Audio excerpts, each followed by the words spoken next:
Are my eyes deceiving me? Do my eyes deceive me? Or do we have a miracle on our hands, folks?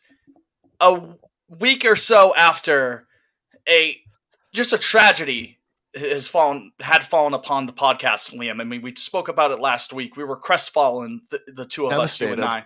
It was nice to have a nice little date with you, Liam, but yeah, very intimate. After the tragic train accident of 2022 that took the life of one Jake Wallinger, Jake Cordero, who looks just like Jake Wallinger, has come onto the podcast to be the new full-time third co-host. I'm one of the co-hosts here, Aaron Hill, a.k.a. Fitz. Ryan Dempster is Liam. You've already heard from him. Jay Cordero over here. Welcome back to the podcast after dying a horrible death. You must be a cat because you have to have 9 lives now, don't you? Yes, thank you guys for the warm welcome back. He's risen. It's good to be back. And boy, do we have some socks to talk about. Do have some socks, but we also have some train accident things to talk about first. How far did you officially get flung by that cartoon train like Wile E. Coyote? Flung me right to Orlando, Florida, so pretty far. could have been worse. Yeah, could have been worse. Right? I got to hang out in Orlando for a few days. So it was fine actually. It was good. It was good, yeah. But so there'll be some mouse talk later in the show. I don't want to bog the start of the show with the Walt Disney World, the Michael Eisner talk. We won't get into that just yet. But give it some time. We'll get there. It's good to have you back, Jake, and it's good to have you back, the listener, here on Pod on Lansdowne, as we have to talk about the Boston Red Sox. Well, not have to talk, but want to talk about. But we're going to be talking about the newly 500 Boston Red Sox. Yeah. They as of now, they have defeated the under 5, or they've defeated the under 500 allegations. There you go. They have not defeated the over 500 allegations yet. Remains to be seen. They could be under 500 by the time this is out. Remains to be seen, and we'll get into that as more. But first off, follow us on Twitter and Instagram if you haven't already, at Pod on Lansdowne. Doing some fun little post in there. You'll see me post something, and then Liam will post the same exact thing, basically. Yeah, the same sentiment, same clip, same picture. 5 minutes after the fact, you could judge which one is better. Just a little best of both worlds, really. Absolutely, yeah, exactly. You could be the judge of which post you like more. And speaking of judging, go ahead if you're listening on Spotify, if you're listening on Apple. Rate this 5 stars and tell us how much you missed Jake over this past week and change as he was in the afterlife. Because when he was also in the afterlife / Walt Disney World / like just over the years collecting things, Jake had the fun little idea of another giveaway. It's our second giveaway in the podcast's history here. Jake, you want to give us the details about this little fun goodie bag that Satan himself delivered to you? Yes. So in the goodie bag, there are. So I want to interrupt. I don't want to I don't know why I just assumed Jake went to hell when he died. No, but just to be clear, that is where I was. So, okay, so in the goodie bag, there are 3 things. First off, and most exciting, is this little dime bag of dirt, which apparently is Fenway dirt. I guess that's what the thing said. Second, no rolling papers involved. No. Secondly, we have a pair of Kike Hernandez shades that were a stadium giveaway last year, which I have my own pair, and I have to say they're honestly like pretty nice. Like they block the sun. Like they're better than I would have thought would have been a stadium giveaway. So that's the second thing. And third thing is a JD Martinez home run cart bobblehead, which was also a stadium giveaway last year. So that is the little Pot on Lansdowne prize pack. So retweet. Ooh. It might be fun to share with the listeners the story of how you came across the goodies. True. Oh yeah, this is a good good segue. The real story. Yeah. Oh yeah. Okay, so that was So when was that? I don't even remember when that was now. I guess like gift of socks. Yeah, it was like or was March, it after? Maybe. Okay. I think it was like March. So my apartment in Boston was roughly. I moved out of there, so I can dox myself now. Was about like 3 blocks from Fenway. 4 you and blocks, doxing, maybe. Dude. And Gift of Socks was going on, and they tweeted, "Come to the teammates statue, which is on the southeast side of Fenway Park. So I saw that, and they said, "Come there, and we have a little goodie bag for you." Yeah. So I sprinted there, but I was too late. Some kid got it first, and then I tweeted a picture of myself sitting on the statue, like dejected. And the Red Sox DM'd me and said, "Hey, come to Jersey Street. We'll give you a goodie bag. We feel bad that you sprinted." I was literally like gasping. I hadn't ran at full speed in probably 4 years, so it was a big deal for me. And then they gave me a goodie bag, and I got the goodie bag, and it was basically all things I had already. So thank you, Red Sox. Things can be yours. Absolutely. You can get what Jake worked so hard for without having to sprint. The clip of what is it? Is it from Sunny with a Chance of Meatballs? The cop running Cloudy with a Chance of Meatballs. Cloudy, excuse me. Sunny with a Chance was the Disney show. That's a Disney show. Crossed my wires. Yeah, there you go. Yeah. So, there's an out of context picture for us. Why the fuck would it be Sunny with a Chance of Meatballs? You idiot, Fitz. Jesus Christ. So, Liam, do you want to break down just for us how if you want it, this could be yours, but how can it be yours? You, the listener. Liam, tell them what they have to do. 3 things. Count them. So, 1, 2, 3. I mean, it's very complicated, I have to say. So I hope all the listeners are strapped in. Not only do you have to retweet the post, you have to follow at Pot on Lansdowne. On Twitter.com. On Twitter.com, DOTCOM, and reply to our giveaway tweet with a 5-star review, screenshot either from Apple or Spotify for a chance to enter to win. And that is pinned. The call to action tweet has been pinned on our Twitter.com profile. Again, should be easy to find. I would hope so. If you found this show, again, you've probably found the Twitter page, or at least one of ours. We'll be bumping that, and let's say next episode we'll announce the winner of that. Who's the buddy from Arkansas who won it the first time? Nick. Oh, Nick. Yeah, shout out Nick from Little Rock, Arkansas. I don't know if he received it, right? Could you imagine? No, we got confirmation. Nick can testify himself. If the USPS did their job. Yes. Okay. Our boys in blue got it done. Boys in blue, yeah. So again, shout out to Jake on the idea, and shout out to the future winner of that giveaway. Again, at Pot on Lansdowne on Twitter. You can find all the information there. And welcome to Boston now. This is a segue to Jake as he has moved into Boston now officially, right? You're all moved in? Mm-hmm. Yes, sir. Well, how's it going so far? You guys are in Back Bay, right? Yeah. Hey. Don't dox him. Well, bleep it out. Those rabid fans we have, you know. You yourself said that doxing is funny, so it works out. Jake, I'm pulling your IP right now. Is funny. Yeah. Doxing me specifically, not so much. that video that Liam shared of Trump doxing Walt Jr. I'm pulling your IP right now, Jake. That's so pulling your IP. Albuquerque, New Mexico. That's the house, isn't it? There's a pizza on the roof. 308. It's my grandmother's house. Oh, so you're playing at your grandmother's house. Frankly. Well, frankly.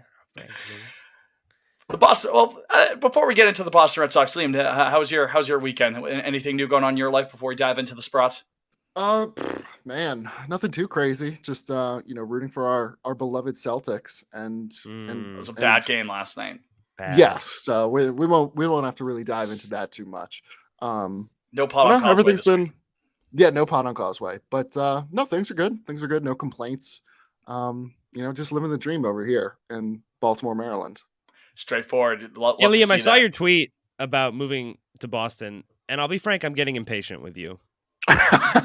Yeah. See, if it were a better renters market, Jake, I'd be there already. I check Zillow pretty religiously, but do you?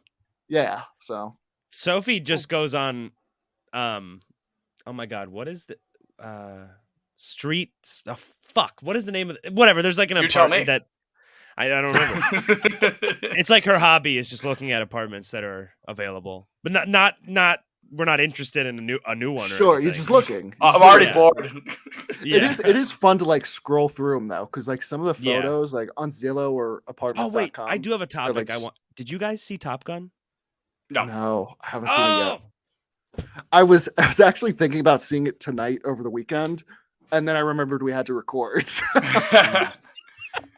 Oh, the night is young. The night is still young. Yeah, you know, maybe we'll get out there at some point. I do want to see it in IMAX before it's gone. It's really good. Yep. Did you see it in IMAX? I saw it in Dolby. Ooh. I went on. How is that? Dolby's cool. It's just IMAX with. I don't really know the difference. Speakers? I'll be honest with you, but they have recliners in Dolby, which they don't have in IMAX. So yeah. Okay, I might have to look into that. I haven't even seen the original one. You don't need to. It's I mean, Miles Teller. How is Miles Teller in it? I go back and forth on him. You know, I'm not a Miles Teller guy, but he was good. Well, there you go. When did they start filming that? Like early 2019? Yeah. Like I feel like they've been waiting for a long time. Well, Mr. Cruz, as I like to call him, that man is committed to the theatrical experience, and he was not going to put this shit on streaming. He said, no way. Gotta respect it. He does a lot of his own stunts, doesn't he? And it looks like he was right, because this movie's making a staggering amount of money. It's making it's his biggest like it was his biggest money. opening weekend. Really? How much money has it made so far? We'll get to the Red Sox, 200, 300 million. This is right now it's pot at on box office. Right now it's at 360. Pot. What's one of the main streets in like Hollywood? What's That's what I was trying to think of something. Pot on Pine? Isn't like Pine like a big like thing in Hollywood? Pot on Rodeo. Rodeo. Yeah, there you go. Rodeo Drive. There you go. Drive. That works for me. We got a star on the Walk of Fame and everything. Yeah. You guys ever been there? It's a real no. shithole. Yeah, it's not great. It's not great. It's not great. The only time I've ever vicariously walked around Hollywood was one of like the old Tony Hawk skateboard games. Oh yeah. There's like Tony Hawk Underground, and you got to like walk around Hollywood. It's great. It's the only time I've ever been. Mighty Mighty Boss Tones playing in the back or something. Oh, of course. Some ska music. Maybe that's what we end the show with this week. A little ska action. But all right, let's get down to business here to defeat the Huns. The Red Sox back at the 500 mark for the first time since opening day. Technically, when they were 0-0, exactly a third of the way through the 2022 season. The Boston Red Sox are sitting in a wild card spot at 500 at a record of 27-27, 54 games into the year, exactly a third, 12 games back of the division leader Yankees, but they are a half game up on the Los Angeles Angels of Anaheim. I will always call them that full name back in the day, as well as the Cleveland Guardians for that third and final wild card spot. 4.5 back of Toronto, 4 back of Tampa as we record here. They have the other 2 wild card spots. Been a great little run here for the Red Sox. I know that the Orioles the whole series was a bit of a disappointment. That 5-game series, he lost 3 of 5. And the quick 2-game set where Prom was being held above the Truly Terrace, that wasn't great. But since then, 4 games in a row won for the Boston Red Sox. They're 4-1 since we last spoke with you folks, or 4-2 if you count that Orioles game on Monday. I guess technically 4-2. But it's been a good little stretch of games so far for the Red Sox, as they're now back at 500, a third of the way into the season. Let's start with Liam here. Any general thoughts before we get into the nitty-gritty of the week that was for the formerly known as Boston Bean Eaters, now the Boston Red Sox? Yeah, so I don't know. Things are good. Vibes are good right now on the West Coast. Vibes not so great at Fenway. I don't know what their deal is, especially with that Orioles series you talked about last weekend. But pleasantly surprised with how they kind of bounced back from that. Yes, they lost the first game against the Reds, but then they got to Hunter Green, and they haven't lost since. So Green looked up. I mean, he looked great in the first. Yeah, he looked locked in to begin. Yeah, it was insane. He's going to be very good someday. But I mean, 4 wins since. Things are good. Finally back at 500. We can start the season.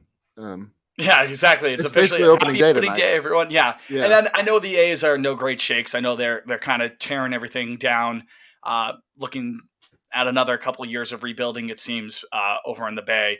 Or not in the Bay. Or not in the Bay.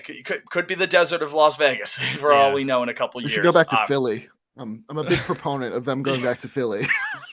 Have them share citizens with exactly. the Fighting Phils. But these are still teams you need to take care of business against. You weren't really able to do it against Baltimore, but you were able to do it here against Oakland. And that's been a positive side. Jake, what are your general thoughts? Things look good just right now. In general, just not even about baseball, just period. How are you? I'm okay. Things look good right now. I'm that Baltimore series and the first game of the 2 Reds games that was certainly not what you want when you're playing 2 of the worst teams. Baltimore's not one of the worst teams in the league. I'll give them a little bit of credit. I think they're a little better than their record shows. Yeah. Yeah, they're on the up. But I mean, still, you want to win that series, and not winning both against the Reds was frankly embarrassing. Frankly, but they bounced back, and it's nice to get. Was that their first sweep this year? Do we know? Felt like no, because not their first sweep of the year. Let me pull up the numbers here. Away. Well, anyway, no, because they swept the Mariners at Fenway. Yeah, that's right. That 4 game. Oh, right. Yeah. Set. Okay. So this coming week, I mean, the Angels. It appears they probably just stink. So yeah, we will get to them, but yeah, they are in the dirt right now. And Seattle, as we know, is they've got some talent, but they're not great either. So do your job out west. I know those 10-game West swings are tough usually, and you like to just go 500, and you consider that a win. But this is probably the worst. Those 3 teams combined. Usually the A's are at least good, and they're not now. So or the Angels are around. Well, I guess the Angels technically are. The Angels have been frauds since Mike Trout debuted. So, I'd like to get into that later. The whole Angels. I got that whole thing over there. 11 straight losses for that man. It's ridiculous. So we'll put a pin in that when we take a little bit of a deeper look at the week ahead for the Sox. But you're right. Yeah, usually you only expect to tread water when you go out west. But I mean, 4 games here against the reeling Angels. It's something that we hope that they take advantage of. And same thing with Seattle, considering the 4-game sweep that was just a couple of weeks ago over at Fenway. Hopefully they could do that at Safeco. After T-Mobile Park, I think technically now. You just swept, so you won 3 already. You've got 7 left. I would say you want to come home 7-3 on the road trip now at this point. Like if you go 4-3 the next 7 games, cool, that's cool. That's pretty good, right? Yeah, you come back a game over. I'm happy with that. Yeah, that's cool. Because especially since after this road trip they come back in 6 of 9. Nice. Are against the Athletics and the Tigers. So once Tigers. Again, what happened there, huh? I mean, I certainly. Was that my division winner? Did I have that? That was my division winner because I at least had them in the wild card. Only the wild card. Liam went all the way. Yeah, I went all in once they traded for Mr. Tampa Bay Ray. Yeah, Austin Meadows. Yeah, that was. Yeah, I don't think he's done anything since he got there. He was the straw needed to stir the drink. What idiots everybody was for thinking for even the briefest moment that trading with the Rays was going to go good for. Well, actually, yes, it never goes well. I will say, who on the Brewers, Adames. Oh, Willie Adames, monster. They did lose that trade, like flat out. 100%. That's probably the only one I could point to. Right? At least it made room for Wander, so they they could take solace in that. But Adames has been great. Yeah. I think Adames said once hitting at Tropicana was hard, and I think other people have said this, just the way the light hits in the dome, something to that effect. And then if you look at his actual splits during his time in Tampa, he was a better road hitter than he was at the dome at the Trop. So maybe there's some legitimacy to that claim. I mean, do we want to just go into how stinky the Angels are right now? Because we're already kind of on the topic. I will. God. I will. Just 3 hours on this. again, 11 straight losses. They have the greatest outfielder maybe that we've ever seen in our entire lives, or in the history of the entire game, perhaps. You have a guy who's way better than Babe Ruth and Shohei Ohtani, although he's kind of off to a, relatively speaking, slowish start to the season. And then the rest of the team has just diarrhea running down their legs the last week and a half or so. It's a pathetic thing that they've got going on over the last there decade or so. Really, the whole thing. I mean, I know there's a bad stretch, but it's been pretty bad for like a really long years. stretch. Yeah. Rendon hasn't helped. They've always had holes in the pitching staff, it seems like, and it's not the same general manager. It can't be, right? There's no way. I think they've run through a couple. There's no way. At least within the last 5 to 7 years. There's no way.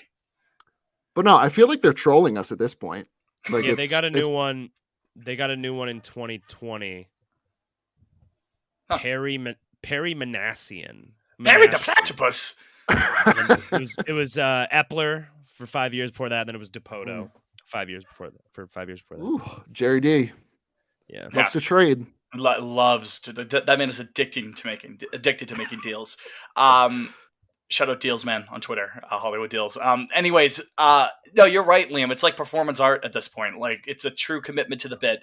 And they're just waiting for us to be like, okay, like, come on, like, admit that this is, like, go on. Because I mean, I feel like it gets talked about so much too. But the only time they've made the playoffs with Trout, they got swept. Like, they haven't even won a game. I mean, Trout's got 1 home run and maybe 12 postseason at bats to his name. I mean, I'm just looking at their lineup from yesterday, and it's so sad. You got Matt Duffy leading off, then you got Ohtani and Trout, awesome. Then I guess it's Jared Walsh. Yeah, Jared Walsh. Yeah, and then Joe Adele. He's not bad. He's not bad. No, like I like him. He like beat Walsh the shit and Marsh out of us good. in that what he when the Angels came to Fenway, he was like, oh yeah. Yeah. And Taylor Ward's been good. Taylor Ward is hurt now. I think he just actually recently hit the IL. He has a shoulder problem, I think it is. But he's been amazing. Like, his OPS is like over 1,000. Like, great average. Has some pop. I think he swiped a couple bags, if I'm not mistaken. He's been really good. Kind of a late bloomer, post-hype kind of player, but he's been hurt. Basically throughout this entire 11-game losing stretch for the Angels, the Halos. It's tough to see, except it's not, because I love to see it because it's helping the Red Sox. And if you guys are curious, the Angels also have the 28th best farm system in baseball. So yeah, I mean, it's not getting any doesn't better. look like it's getting better soon anyway. Help is not on the way. Help is not on the way. Better times are not ahead for the Los Angeles Angels in Anaheim. Like, dude, is Trout gonna make the playoffs like once ever again? Like, what do you do? I mean, it's really bad. That would just be an all-time tragedy of him not even like making a LCS, like just a gross carrying of judgment. What's the saying there? Like a miscarriage of judgment. There you go. That'd be a miscarriage of judgment. And if anybody was curious, Mike Trout's playoff statistics are Liam. You were dead on. He has 12 at bats. He smoked one at Kansas City. He has 1 hit. And he has 1. That's 1 home run. Yep. And 3 walks. Jesus. Walks almost as good as a that's single. Tragic. And 1 caught stealing. I mean, luckily for Ohtani, at least, like, he can jump ship after next year. Yeah. He's gonna love Boston. Trout, on the other hand, like, I don't know, man. They got it's like nearly 400 million wrapped up in Trout alone. Oh yeah, he's stuck for like the next decade. I mean, I don't want to say like a player that good isn't tradable, because he absolutely is, but how many are taking that on now that he's on the other side of 30? Not to say he's gonna like break down 30, he's also but not exactly like the model of health the last few years. Like I mean, I'd still take him on. Like, 100%. I would, like Plankton yelling, I would. Oh, did we got a little spillage there? We're good. What happened there? We're good. Sorry. Things are jumping off Jake's desk. It was like some like paper clips falling or something like that. Yeah, it was like a little box of what is this? I don't know, some pens. Throw that into the giveaway. A pen? Call AJ. This is the pen that was referenced on Pod on Lansdowne episode released on June 7th of 2022. This is the one, starting the bidding at $500. Do we think Shohei will leave? No. I mean, he has to. I You don't, Fitz? You think he's going to stay? I think they're going to do the thing that they always do. They're going to overpay for a star, and then the rest of the team's going to have their holes. And around they'll go. They'll never. Don't you think anybody would overpay for Shohei, though? I feel like it's even like as a marketing thing. I feel like any team, like you make your money back, you get all of Japan backing you the second you sign that man. Again, Shohei's gonna love Bell in hand. Like, I'm gonna take him there. Gonna buy him a drink. You could take him around the back bay, or I'll bleep that out. Shohei's gonna love the cheeky. I've got that Bruins. I got that Bruins jersey already. I heard he's a huge fan. Yeah, Bruins jersey with Ohtani on the back. It's hinting at his arrival. But yeah, Jake, he's a big fan of shuffleboard. He said that many times. And loves ping pong. And you know what? By the time he comes to Boston, Liam will have found a spot to move in. They can move in together. He can be my roommate. We'll split rent. Yeah, just like Smiley and Brazier. It'll be the same setup. Oh man, Ryan's back up with the team. He can't be hanging with Smiley anymore. Yeah, that's ripping blunts and watching OAN. I think my biggest issue with the Angels now is like when they sealed their fate on any chance of like seeing peak Trout in the playoffs was when they chose to sign Rendon over Garrett Cole. Because like that rotation has been missing, I guess, an ace, quote unquote. Yeah, ace. Exactly. They've been missing like a 1-2 and a 3. Yeah, like the rotation's been a disaster for the last 10 Syndergaard years. is not that guy anymore. Sandoval's been good, but he's also like, wheels have kind of come off here and there for him. I'm gonna say something right still now work in progress, even though he had a no hitter. But what you're saying, Jake? Yeah. So this sounds probably pretentious or like ignorant, but I don't think making even a baseball team that like is making a championship team as a GM, sure, that's hard. It's hard to win a championship. Making a competent MLB team, I don't think is that hard. Like I don't know how they've failed at it for this long. It can't be that hard. You have so many people working for you. You have so many resources, millions and millions of dollars. There'll be times when you're not that competitive, but for this long, you know what I mean? Like how are the Sacramento Kings like? How is that front office not all put in jail consistently? Like I just don't. They all always stink. Especially when you already have the advantage of having Trout. Like that's your starting point. 10 years ago. Maybe the best player we've ever seen, and then you had Ohtani. Yeah, you're telling me you can't figure out something around those guys? Anything? Not one thing. Other than like at best like 80 and 82. Like you know what I mean? It's I don't know. I'm just happy that they're in the dirt right now because it's led to good times for the Boston Red Sox. That's Angels talk on this Red Sox spot. Maybe Ohtani will go to like Seattle or something. I could see him going there. I can see that. What's your one more thing there, Liam? I got one more thing on our beloved Los Angeles Angels of Anaheim. When was the last time you guys think they had a winning record? The year they made the playoffs, right? 2017. 14. 2015. Oh, was that the year they made the playoffs? No, that was 2014. Oh, so they missed the playoffs with a winning record. Okay. Yeah. So then, and since then, they've had 74 wins, 80 wins, 80 wins, 72 wins, 26 in the Mickey Mouse season, 77 and 27 thus far this year. That would have been funny. The epitome of mediocre. Yeah, they would have been an awesome Mickey Mouse championship. We lost. We lost when it wasn't them. They're 5 minutes away from Disneyland. That would have been perfect. It would have been funny, Liam, when you said that they won 29 games. It would have been funny if you just didn't explain what that was. It was like, no, they were this bad. They couldn't even sniff 30. No, we won't tell you what year it is. Cleveland Spiders ass. Yeah, season. exactly. 1889 or whatever it was. I was actually just watching that Baseball Bits video last night. So that's an unbelievable pull that you had there. Baseball Bits did a video on that. Shout out Foolish Baseball. Anyways, let's move into fuck with, don't fuck with for the Boston Red Sox. We're clearly not fucking with the LA Angels. But for the Red Sox, Jake, what are you fucking with this week? Liam, were you going to say Franchi? No, I think he's our consensus. Like, it's a collective. Yeah. Okay. All right. So yeah, we should make like a little jingle for him. The first honorary, the Franchi Cordero Him of the Week award. It's named. Yeah, that's good actually. And the Franchi goes to Kevin Plawecki. we gotta. I'm gonna make a trophy and everything. Photoshop it. The gold Franchi award music. I will say that I am fucking with.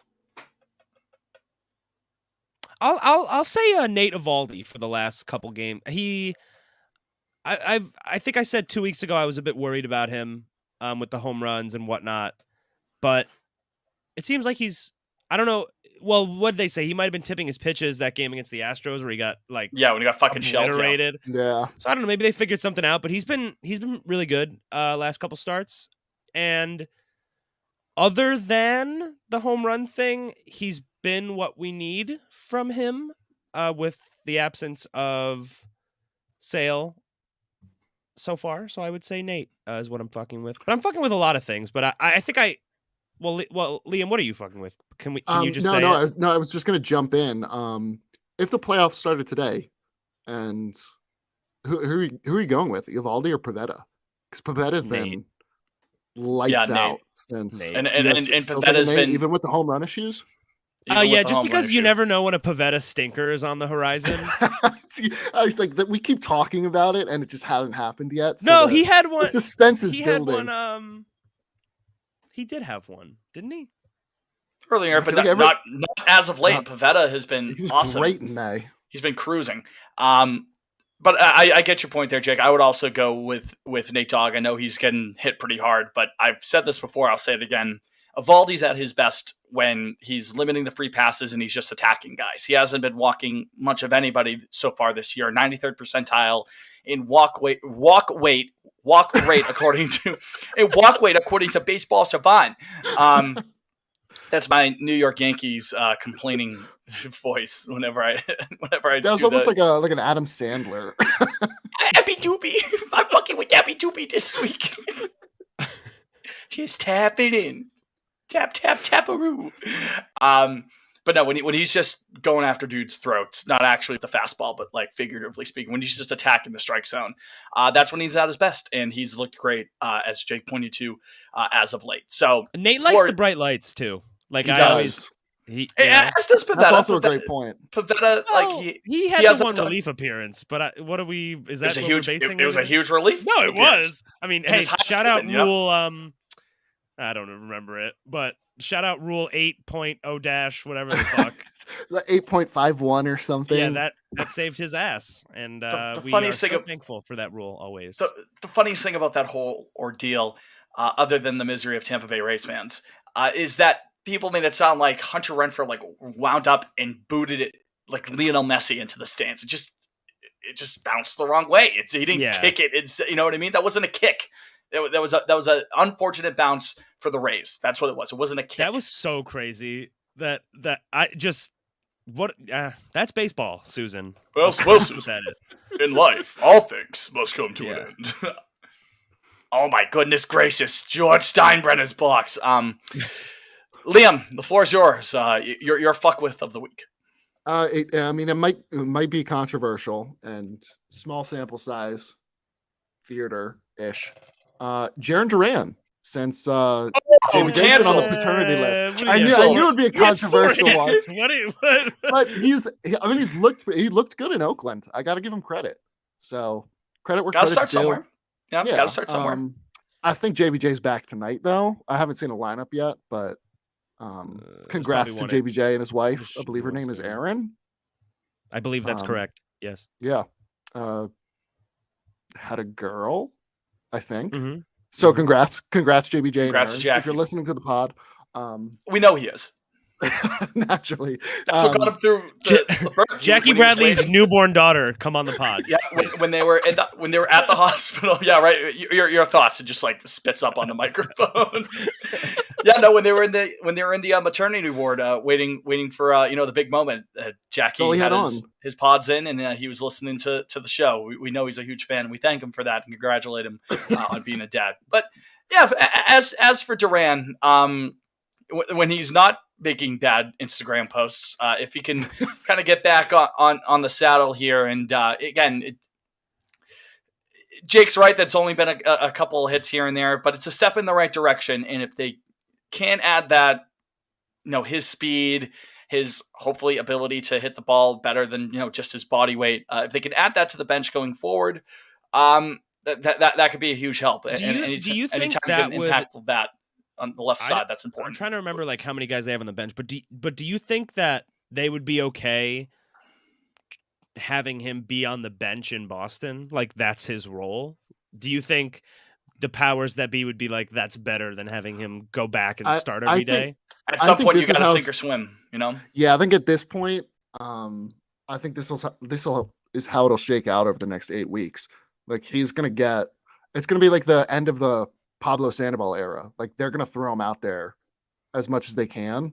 And if it doesn't work out, I think it's not by that the end simple of July, because of Mr. Cordero. Like, I think that creates another issue. Like, good problem to have. No, it is. But I just mean Franchi can play first for now, that works for now. But you can't have, I don't know. I mean, I guess Cassis is hurt, so who cares? If only there was another player that could be sent down to Massachusetts, who also plays first base, but does not hit from the left side. Even if you say that that's happening, you still have too many guys. Yeah, true that. That's a good point. That's a good point. So, even if Cassis and Dahlbeck are in Worcester, there's still too many. That's still too many men on the roster, because you have. I mean, Verdugo is locked in to an outfield spot, right? So is Kike. I'd say. Yeah, Kike. Yeah, I don't think middle infield. So really, for you've got Duran, JB. I wonder if JBJ would be all right just being a fourth outfielder always. You think he'd be chill with that? Yeah, I feel like. I thought that was going to be the plan going into the season. Well, me too. It was, I think, right? They were Suzuki. They had their eyes on him, I think, and they missed. And then they were kind of like, oh, all right. Just roll with Jackie, I guess. Welcome back, JBJ. I really do think that's what I think Chaim had all his chips on Suzuki. Yeah, I don't. I mean, it's the point, but hey, at Fenway, JBJ is the greatest hitter I've ever seen. And you'll take that for half the games. You'll take Willie Mays, and then whatever you get on the road. But no, as far as Duran goes, I think they're going to ride with him for the next 8 weeks. If he plays great, awesome. If he plays great and you can move him for something like a bullpen arm in the deadline, awesome. Would you trade him for David Bednar? Absolutely. Yeah. In a heartbeat. I know that might sound crazy. In a heartbeat. Is that like not a? Is that controversial? What do you mean? I don't think that's. I don't think that's a hot take at all. I think he's regarded as like a pretty highly touted prospect in the system, and for a couple of years now, you've heard people complaining, "What the farm system's thin? There's no one in the farm. You got to have the young kids in the farm. We need the farm." I think single A and double A are so fucking loaded now that no one cares. Like I don't. Who cares?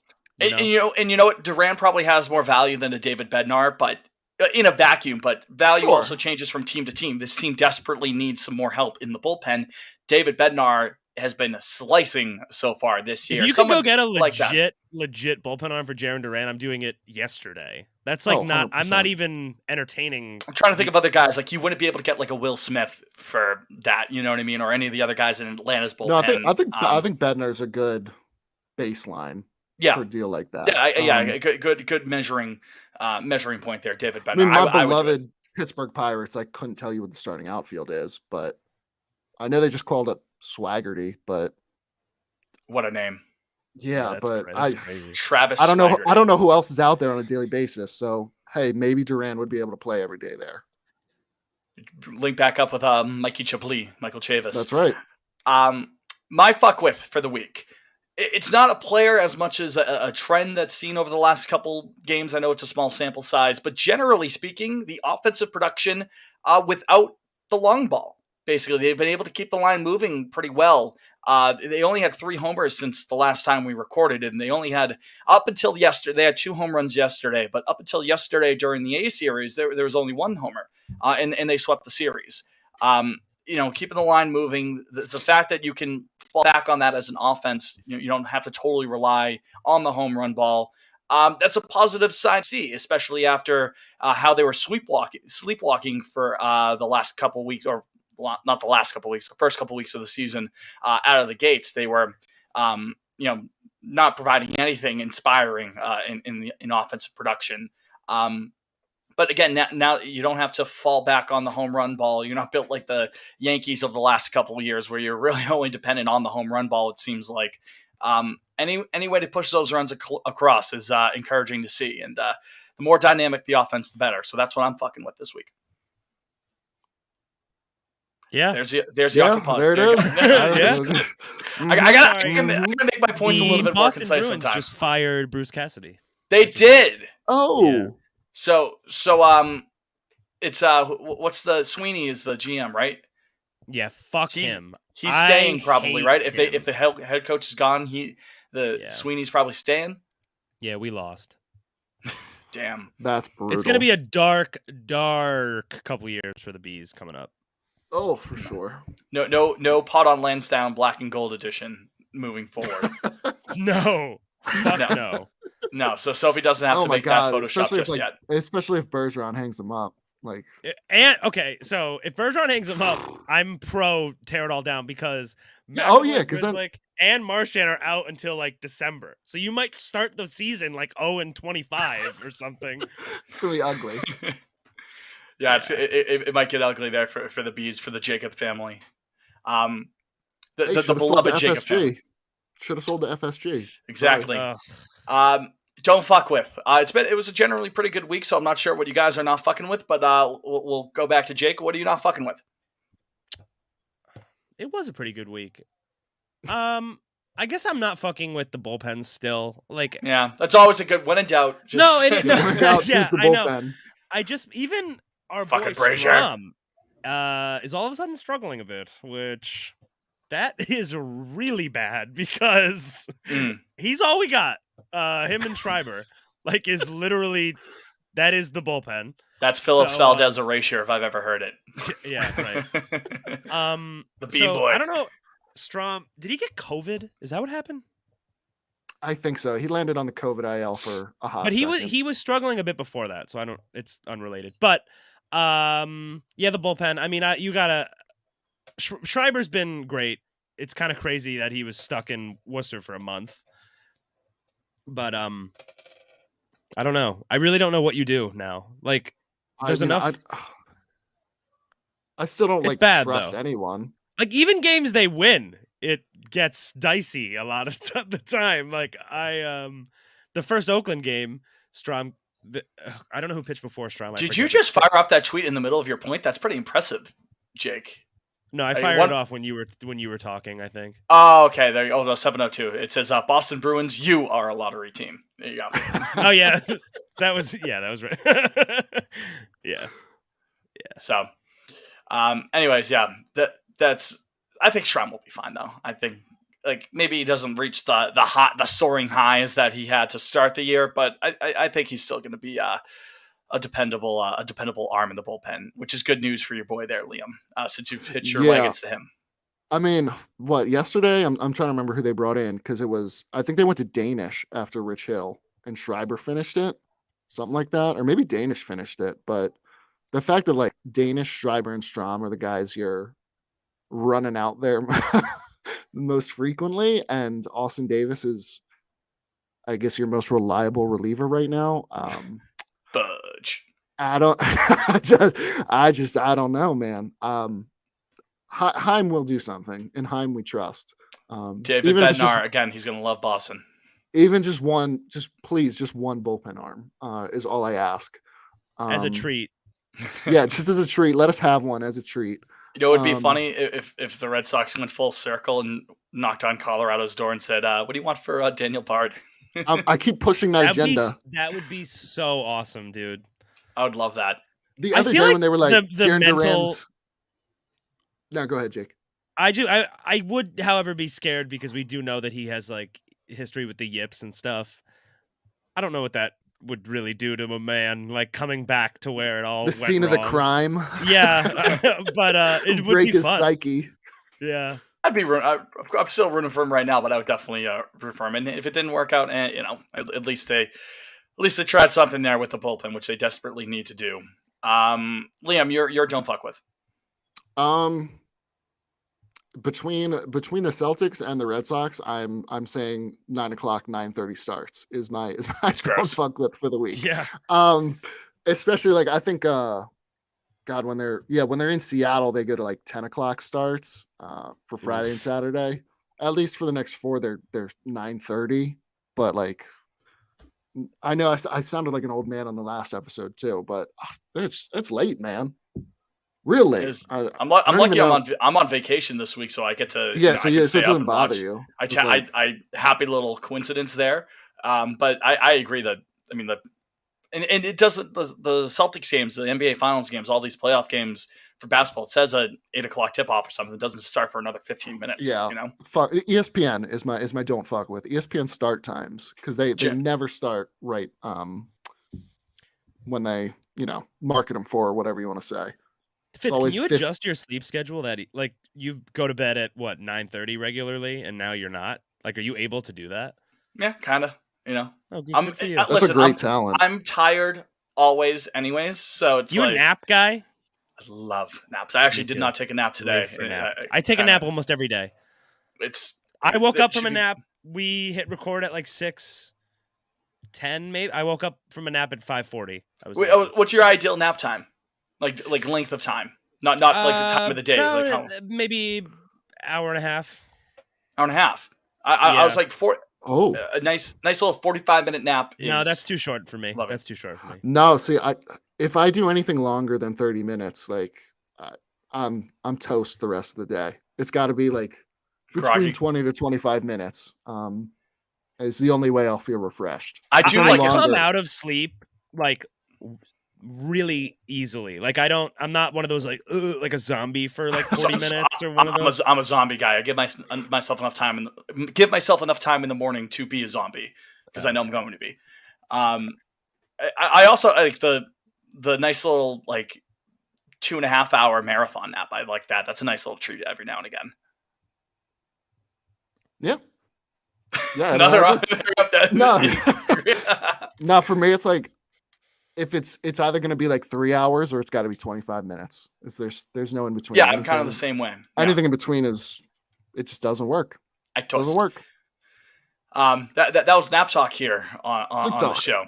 I do fuck with naps. And it's funny you mentioned TV broadcasting stuff, Liam, for your don't fuck with, because my don't fuck with this week, folks, NESN 360. Oh, I don't like that. Okay. How about the NESN score bug? 30? Can we talk about that real quick? No, 30's a lot. 30's a lot.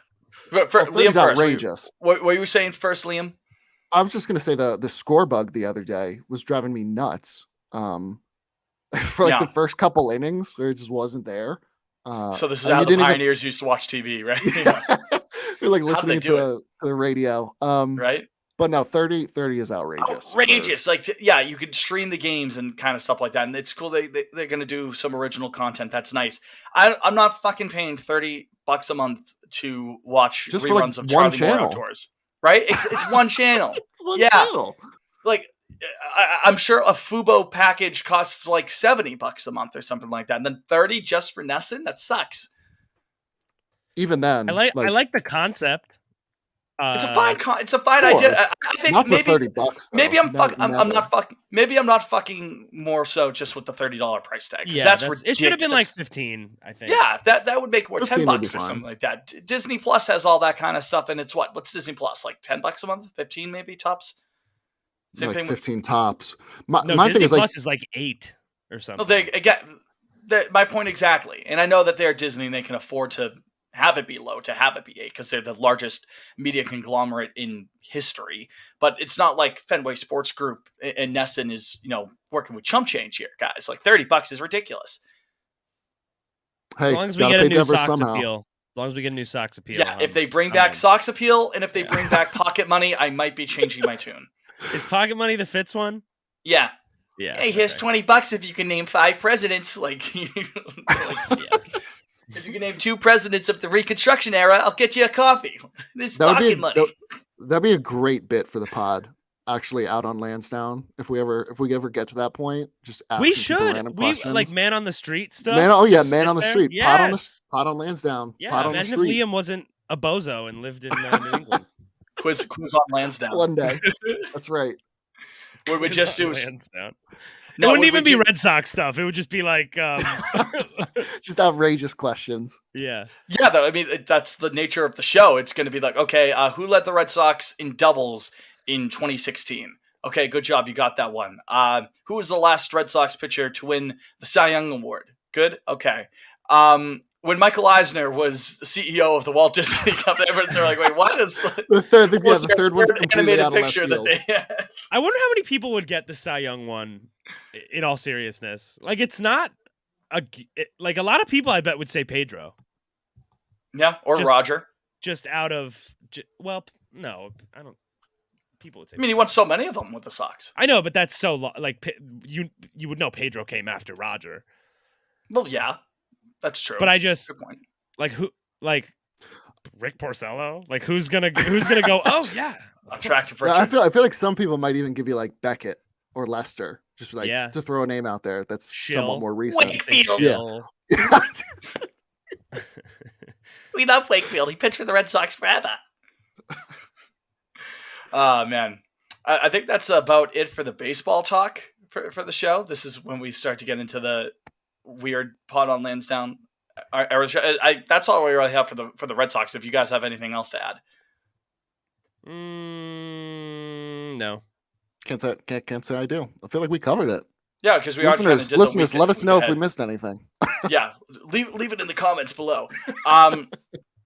All right, yeah. So Jake, we gotta address the Walt Disney World allegations. How was Ratatouille? Allegations? I've been out the blank allegations has been in heavy rotation the last couple of days. It's funny. I like it. I like I'm it. A fan of it. Yeah. Like I've defeated the not having a beer allegations. Like it's like it's just I'm defeating the not sweaty allegations right now. It's a fucking sauna in my room right now. I don't have my AC in yet. But anyways, yeah, no, how was the mouse? It was awesome. We hit pretty much everything we wanted to. The weather held up. The forecast said it was going to rain both days we were there. But it did not. Always rains in Central Florida, to be fair. But it was good. We rode the new Guardians of the Galaxy ride in Epcot. Yeah, that was like brand spanking. Like it opened while you were there. Yeah, it opened Friday. We rode it Sunday. Wow. Crazy. How was that? It's definitely the most intense ride at Disney, I think. Really? As far as like you're not gonna get like anything too crazy, you know. Yeah, a lot of it is just like the atmosphere, like the theming and shit like that. That's a lot of but it goes fast and you whip around a lot and it plays. I think there's like 4 or 5 songs that it can play when you're on it. 80s like classic rock songs. Yeah, and we got Everybody Wants to Rule the World, which was great song. Yeah, great song. So that was really good. Fantastic album too. I think it's Songs from the Big Chair. Is what that Tears for Fears album is. Head Over Heels is their best song in my opinion. I love that song. Yeah, I do like that one too. Yeah, Head Over Heels reminds me of Donnie Darko. Yeah. Shout out Jake Gyllenhaal. I was in New York this past weekend, and my buddy wore a red "Fuck the Patriarchy" T-shirt. He was expecting to get many compliments on it from people of the female variety. He was expecting many compliments on that. I think he got some. So good for him. There. Some, not all. Did you do drinks around the world from Epcot? No, we were gonna, and then we didn't. That's kind of the whole story. The end. There you go. That's it. That's the end of the. We woke up. We were kind of like, It's a lot. It's fun, but you have to like. Epcot is fucking huge. It is like half of Epcot massive. is under construction right now. The whole front half of it. Yeah, they're doing the whole like I think Spaceship Earth is Revamp, due for a renovation whatever. at some point. They're doing a whole bunch of different shit. Did you do Soarin', by the way? Love Soarin'. Of course. Big Soarin' guy. Peter! Got to see my boy Patrick Warburton. This is Liam. You got to do a Patrick Warburton face-off judging here, right here. Do you want to go first, Jake? Here, you're Patrick Warburton. Which one's Soarin'? Is that when you're like? It's when your feet are hanging like and you fly over like. Okay, I have done that one. I love Soarin'. It's been so long since I've been to Disney, so yeah, I need. What was the last time usually, or typically? 2013, something like that. Yeah. Soarin' is great. It's one of my favorite rides. Like very like sentimental reason. Like my parents loved it too. Like it was fun to do that with them. But Soarin' also started the bad trend of Disney rides just having a screen in front of it, and then they're gonna kind of move you around. See, you're flying. No, I'm not. There's a big screen right in front of me. They've done that a couple times. There are good. Let's be clear though. There are good versions. 100%. I've heard. I haven't done Avatar, but I heard that crazy. Avatar is awesome. Yeah. Really? Yeah. I haven't been to Animal Kingdom since they opened that up. But anyways, Patrick big Animal Kingdom guy. Patrick Warburton off here. Jake, you go first. Peter. That's it. That really just good. got. All right. I'll do like the Soarin' intro thing. Hello, little aviators. This is your captain speaking. Need you to take all your hats inside. Put it under your console there and buckle up before take off on Soarin'. That's good. Seinfeld? Yeah, Dave Putty. Have you ever seen the thing where like whenever they call Putty, like when it cuts to him, he's just staring off into space. It's never like he's doing something. He'll just be like, yeah, that's right. And then the phone will ring next to him. Like he's so great. You got a question? Yes, hey Paul. I miss him. He just sort of does Joe Swanson now. I don't think he really does anything else. Peter. Hey, Peter. Yeah, if I had to give it to one of you, I'll give it to Fitz only because he provided more dialogue. He did, yeah. No, I Jake, give it to him. Jake's was very good, even though he did take the easy way out. Hey, Peter, why don't we go over to the Drunken Clam? That's the name of the bar, right? The Drunken Clam? Yeah. Yeah, that's right. Family Guy. Yeah, that's right. I'll tell you what, we ate at we had our dinner one of the nights was at Be Our Guest, which is the How was that? So Alex and I were going to try to do that. Good, dude. I got this chicken, this like rouge chicken, and it was good. Everyone knows you love your if you're going to get chicken, you got to get rouge chicken. I don't know what a rouge chicken is. Dude, did you get the Mickey Dome? No, I didn't get. It's actually Howard. It might be rogue chicken. Oh, rogue chicken. There you go. No, whatever. But for those who didn't know, I did not get the Mickey Dome. Sorry, coward. It didn't look that good. Somebody next to me got it, and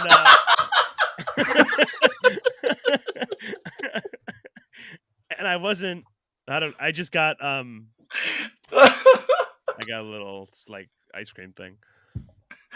You know what they had at Be Our Guest though? They had the gray stuff. It's delicious. My guy Lumiere. Don't believe me? Ask the dishes. Yeah, and it was good.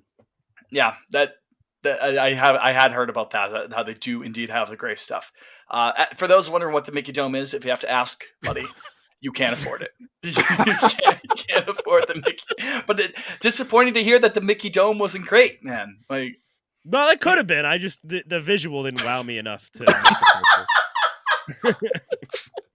How much was the Mickey Dome? It was $8. That's not that bad, actually. Well, you're gonna get what you pay for the Mickey Dome if it wasn't that great. That's pretty low for Dome, from what I understand. You usually say, I mean, you got to buy dinner first before the Mickey Dome. I tweeted that, and several people texted me. They were like, "Log off." God. I think you did it with no caption too. I think it was just the picture. I think it just said Mickey Dome. No, I said need some. Oh,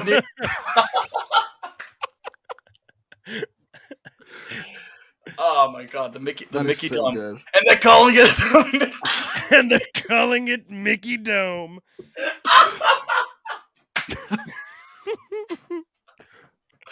$8, folks. $8. Buckaroos.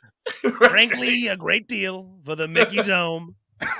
But it's you don't pay too much, but frankly, not the best, not the best dome from Mickey Mouse, folks, an American original. If we're getting into our Trump impressions, I have to ask you both, because there was a tweet that was going around and it asked what was the funniest Trump moment. Oh fuck! I saw this. Okay, what are we at? We're at an hour right now. This could get heavy. Yeah, this will go into next week's recording. I would say for me, it's a. Can I rattle off a couple that I think are like in? Sure. Okay, so I would say the Clemson championship dinner is up there. The McDonald's hands going out. I'd say that's up there. I would say putting the Halloween candy on top of the kid that was in the I forgot costume. That one. On top of the minion. Yeah. Tiny Dancer, the RBG one, of course. Of course. And then what else can you say? And then probably when he's on the Santa one, when he's like, yeah, 8, right? Well, do you still believe in Santa? Because at that point, it's a little. It's marginal. I think he said. Marginal. Yeah. Yes, that's a good one. Off the dome. That's what I have right now. Do you have any? Do you guys have any that are like ingrained? For me, I don't know what you have, Liam. The one I tweeted in response to that, I quoted it. I think maybe the funniest is the RBG one. Yeah. Oh my god, the timing, everyone the music, and everything. Yeah, everyone was saying that. The ones I had thought of, I eventually went with the turn off the lights, when he was first campaigning. No, get those lights off. They're too bright. Turn them off. The picture of him driving the 18-wheeler truck. And he's leaning forward. Have you seen that picture? No, now I know what you're talking about. It's always the Simpsons thing where it's like black guys. It's that guy doing stand-up. He's like, black guys drive like this, and white guys we do drive like this. And what does Homer goes? It's true. It does. Yeah, exactly. That's a good reference. The references are out of control. People try like yeah. That Well, what was the third one? Oh, not that, like, obviously not the fucking endorsement of horrible racist rhetoric that he's had, but on Cinco de Mayo, when he tweeted the picture of him the Mexican with the burrito bowl and the thumbs up, like you could obviously tell he hasn't eaten any of it. That is pre-presidency, though. If we're keeping it, that was definitely if we're keeping it with just the president. Okay, during the administration, I have one that I just remembered. It was maybe him almost dying from COVID was really funny. Before you get into that, I want to pull up the exact wording of the tweet here. There's on May 5th of 2016. Happy #Cinco de Mayo. The best taco bowls are made in Trump Tower Grill. I love Hispanics. It's a crazy line. He is only just now touching that burrito bowl. He has a fork in his hand and his thumbs up with the other hand. And he's got this shit-eating grin on. It's the I love Hispanics that kills me every time. I think a funny thing he does, again, not to endorse his bigotry and stuff. If you have listened this far, if you don't get that we're not fucking with him himself, he's definitely our don't fuck with. Like, if you need to get a lobotomy if you don't understand that by now. We are not pure endorsing comedic relief. Yes. Yeah. So anyways. When he refers to like an ethnic group or something as like the as like what they are, but like very matter of factly. I don't know how to articulate it. But when he's like, there he is, there's my African American over there, like something like that. Are you like greatest? Like it's right to say that, but it's like more racist the way he does. You know, like I don't even know. It's so good. And the one I just remembered, a really forgotten moment. It was the very, very early days of COVID. Like, people weren't even wearing masks or anything. It was like one of the first couple days, I want to say. A woman who I must have been in like health, I don't know, like something, but she was giving a press conference on the White House thing, and he was behind her, and she was like, listen, people, she blah, blah, blah, blah, blah. I have a cough right now, and Trump's like 3 feet behind her, and he goes like something. A shocked look for those who can't see. I don't think I've seen that one. Did he like kind of like fake like dart away too? Like he took a couple steps away. Like I'm gonna try and find it. But that's up there. That's when he stared directly into the sun during the solar eclipse. Oh yeah. Liam, what are some ones that you have? I gotta say the one that gets used a lot on like NBA Twitter was like, I think that's a question you should ask China. Yeah. That one is so good. Or get a job. He's screaming at the go on and get a job. Get that son of a bitch off the field right now. Out expired. That's a good one to use when a guy just like sucks at his sport. Yes. Ryan Frazier. Son of a bitch off the field. There was another one that I had never seen, but was like in the replies to this tweet. And I guess it was like right after the Puerto Rico hurricane or something, very early on. And he's like, "We love Puerto Rico." Puerto Rico.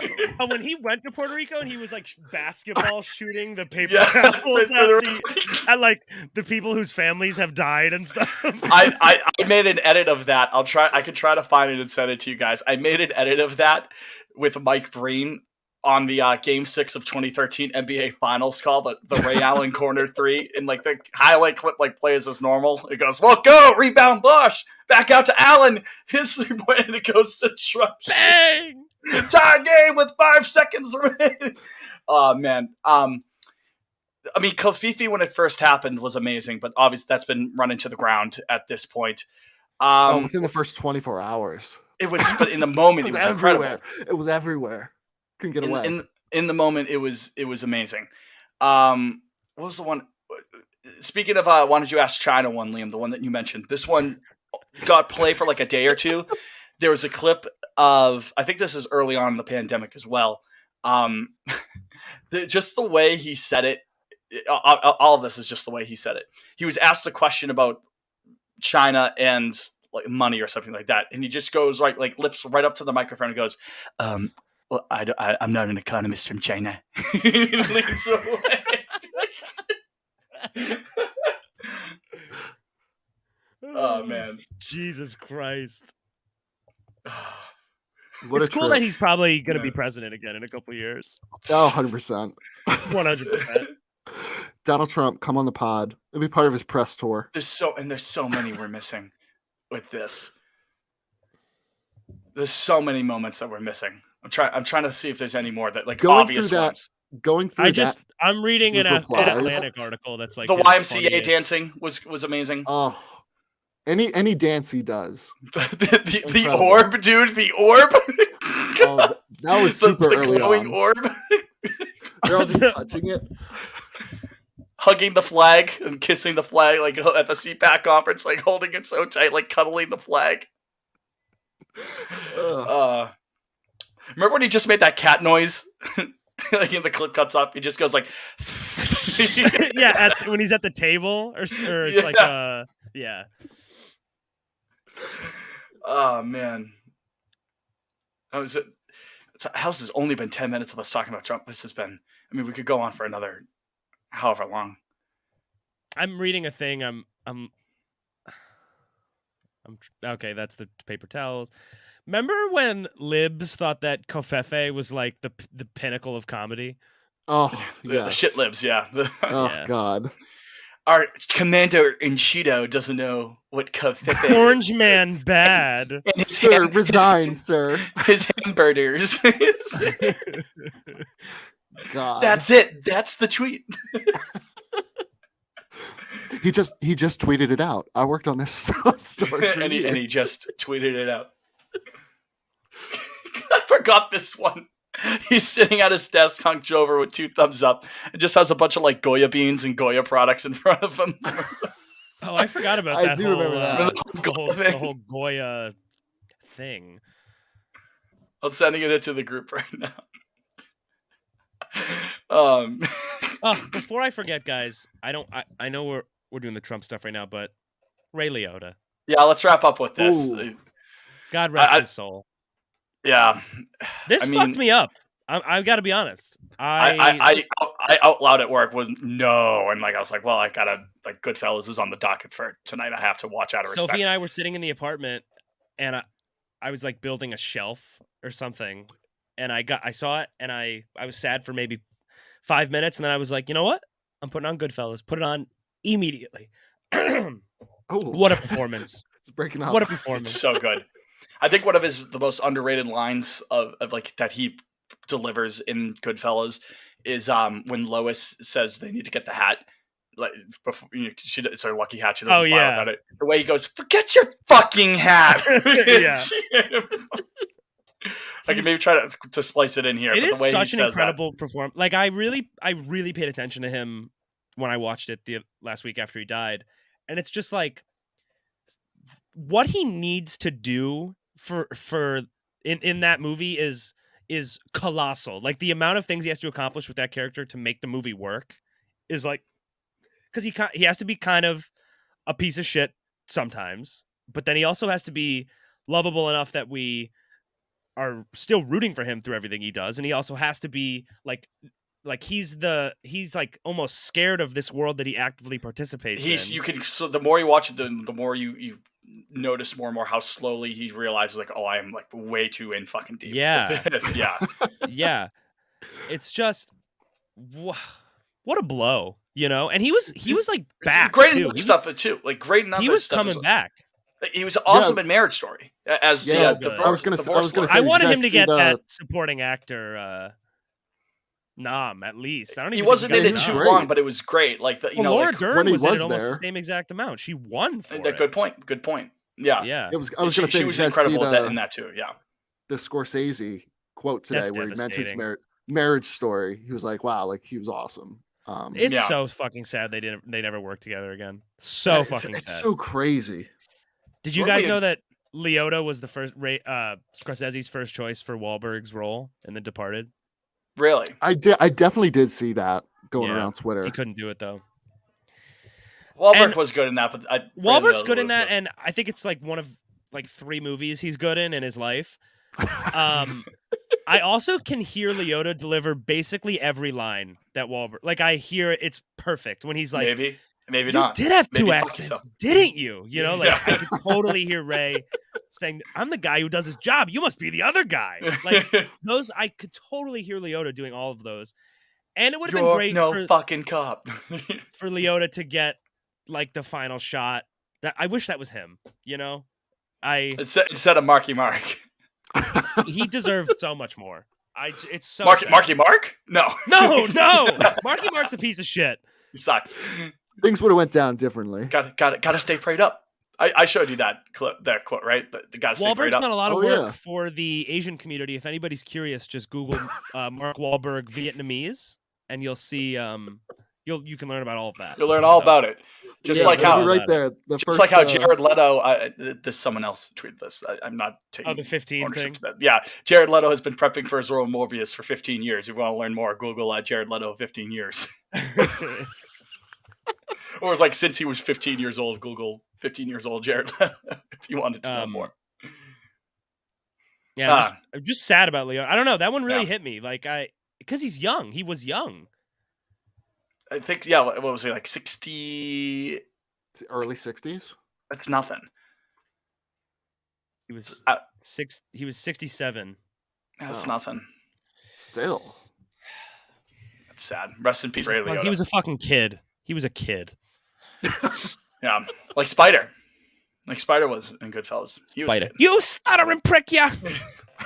I'm the Oklahoma kid. The Oklahoma kid. What's the matter with you? What's the matter with you? You're taking the fucking hole. It's not the first fucking hole I ever. What is Spider? Spider's like, you says you all right. I says you. Yeah. Don't give me a fucking drink. What does he say? What does he say after he killed? He's like, "That's a good fucking shot." What? whole family's full of rats. He would have grown up to be a fucking rat. I could watch Goodfellas 1,000 times, maybe. Oh, way more for me. It's just. I could watch probably the most rewatchable movie maybe ever. Like it's my like favorite movie. Is it? Yeah. I think I like The Departed more, but Goodfellas is right behind. Respectable. The Departed is fantastic, but Goodfellas is my absolute favorite movie. I could watch that whenever. Like if I'm put on death row, Leota. What's that? Somebody should deep fake Leota over Wahlberg in The Departed. That's our project for next week, I think. Okay, yeah, I don't know how to do that, but I can learn. Learn on the fly. Jake won't sleep for the next 7 days just trying to deep fake Ray Liotta. Yeah. If I'm put on death row for any reason, hopefully I'm not put on death row, but maybe my final request is just like one more time, one last ride with Hendry and the boys. Would your last meal be the prison meal if you're on death row? Not too many onions, finely cut garlic. Two onions. That's all. Three big onions. That's too many onions. The steak that stinks up the place, sticks up the joint, something awful. The hacks died. Medium rare, huh? An aristocrat. Prosciutto. Was it? Yeah, and then the wine. Now we can eat. Now we got the white too. Give me the white. That is the most dudes rock scene in the history of film, I think. It's so dudes absolutely rock. Dude, I mean, that is like that is the best vibes a movie has ever had. Perfect music. Poor Jimmy couldn't be there because he was doing his time for Contempt in, I think, Atlanta. Paulie was doing his time for Contempt. Excuse me. Jimmy was in Atlanta though. Yeah, that's right. Where was Tommy? Did he not serve time? I guess not, because he didn't go to Florida. He didn't go to Florida with to take care of that thing at the zoo. Yeah. They mean business. Yeah. He's gone, and there was nothing we could do about it. Well, we had a problem. What do you mean? They fucking whacked him. Great. Not that like it was a good moment, but that was great to pull that out right away. That gif of him. I had it immediately, dude. I was like, oh, that's it. They fucking whacked him. And there was not. Liam, what's up, man? How's it going? Vince and I this is your moment, both of you guys. Zipping Goodfellas for 20 minutes. It was amongst the Italians. Real greaseball shit. Best character in Goodfellas. Go. Who is it? Best character in Goodfellas is Tommy. No, the correct answer is Jimmy 2 times. No, Jimmy 2 times doing the tie. What's his one line? I'm gonna miss sharing the Chantix voiceover commercial the most. Quite honestly. Wait, let's just before we log off here, I want to just read the nicknames from that scene. The the Jimmy 2 times scene. I can't find a list anywhere. But there's like Mo Black, Fat Al's brother or something. Like there's just so many good ones. Fuck it, I can't find it. Anyway. Carbone was in there, or what's that? Who's the guy who's had to be thought out? Frankie Carbone. Carbone, right? It was Carbone. Frankie Carbone was in that. Yeah. Or Maury's a good character as well. Maury's wigs don't come on. He talked too much. Oh, Henry boy. They got Danishes there. You know that? Have you seen that meme of Frankie Carbone? It's the picture of Frankie Carbone in the meat truck, and it's like this shit colder than Frankie Carbone in the meat truck, and it's like the meme text, like the block meme. Impact font, top text, bottom text. Yeah. Deep fried. Hear about that? How we were shaving points up in Boston. Maury's wigs. You want to shut the fuck up. Whoa. No, what is it? He's like, let's go chop him up. And he goes to get out of the car. He's like, whoa, not here. What are you talking about? That's great too, when Tommy whacks Stacks and he goes to the car. You're late for the coffee? No, take that coffee to go. And he actually takes the pot. Yeah. Yeah, you'd be late for your own fucking funeral.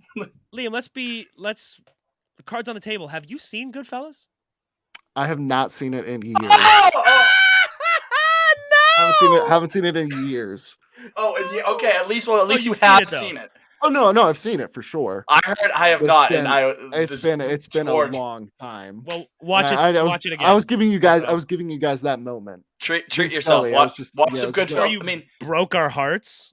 It's like probably a 2.5 hour long movie. You don't have time until first pitch tonight, but first pitch before first pitch tomorrow night, or at some point during this West Coast trip. Do yourself a favor, watch Goodfellas. Come back to us. We'll have another Goodfellas quote off session. Okay. So that'll do it for this episode of Pod on Lansdowne. Again, follow us on Twitter at Pod on Lansdowne, Instagram and Twitter. That is go on Twitter. Go to the pinned tweet. Enter the giveaway for enter the giveaway. Win a little cute little prize pack for Jake's goodies there. So for Liam, for Jake, for Ray Liotta, may he rest in peace. For Ray Liotta, thank you. I was going to say and for all the other people that were at the Copacabana club there. Or that scene actually wasn't at the Copa. That was at the previous restaurant that they took over and blew out when they go through all the nicknames, right? That was at the previous restaurant. No. Yeah, that's before the funny Hal and the Clown. Yeah. The scene with the nicknames is not at the Copa. What should I do? What am I supposed to fucking whack it? No, that'd be nice. He looks over to him. Oh, I'm sorry, Paulie. I'm just nervous as well. Now I got to turn my back on you. Fuck you, pay me. Place got struck by lightning, huh? Fuck you, pay me. It's a goddamn shame. So, anyways, for all the fine folks at Pod on Lansdowne, I'm Fitz. Thanks for joining us for this episode of some Red Sox talk, but mainly not Red Sox talk. Go Sox, baby. Go Sox. Sox.